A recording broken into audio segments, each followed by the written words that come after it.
আসসালামু আলাইকুম এভরিওয়ান। আগামীকালকে আমাদের জাতীয় সংসদ নির্বাচন। আশা করছি সবাই যাবেন ভোট কেন্দ্রে। কারণ দীর্ঘ ১৭ বছর পর বাংলাদেশে এই প্রথম একটা উৎসবমুখর নির্বাচন হচ্ছে। আশা করছি এবং ঢাকা থেকে বাসে ট্রেনে মানুষজন যেভাবে ঈদের আনন্দ নিয়ে আসতেছে, আশা করছি সবাই ভোট কেন্দ্রে যাবেন, ভোট দিবেন এবং দেশের উন্নয়নের জন্য আপনার এলাকার যে প্রার্থীটা যোগ্য তাকেই ভোট দিবেন। যে প্রার্থীটা আপনার এলাকার দুর্নীতি করবে না, সন্ত্রাস রাহাজানি করবে না, আপনারা তাকেই ভোট দিবেন। এবং ভোট কেন্দ্রে যাওয়ার সময় যে সমস্যায় পড়তে পারেন আপনারা ব্যালটের বিষয় নিয়ে, আপনার ব্যালট নাম্বার, সিরিয়াল নম্বর অ্যাপসে দেখা যাচ্ছে, কিংবা আপনার এলাকায় যে পলিটিক্যাল লিডাররা আছে ওরা অনেক সময় আপনাকে এই সিরিয়াল নাম্বার, টোকেন নাম্বার আপনাকে প্রোভাইড করতেছে। তাদের সাথে একটু কথা বললে আপনারা আপনাদের টোকেন নাম্বার পেয়ে যাবেন, অথবা ভোট কেন্দ্রে গিয়েই আপনারা আপনাদের নাম বললেই আপনারা আপনাদের টোকেন নাম্বার পেয়ে যাবেন।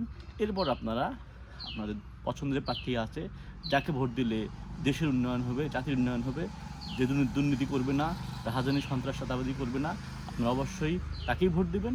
এবং এরপর হানা ভোটের বিষয়টা আছে।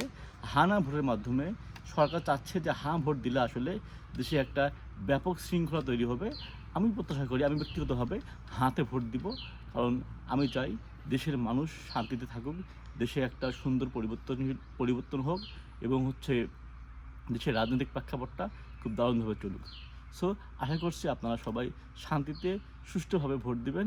সে পর্যন্ত ভালো থাকুন এবং বাংলাদেশের পক্ষে, বাংলাদেশের মানুষের জন্য, বাংলাদেশকে ভালো রাখার জন্য আপনারা আগামীকালের ভোটকে এনজয় করুন।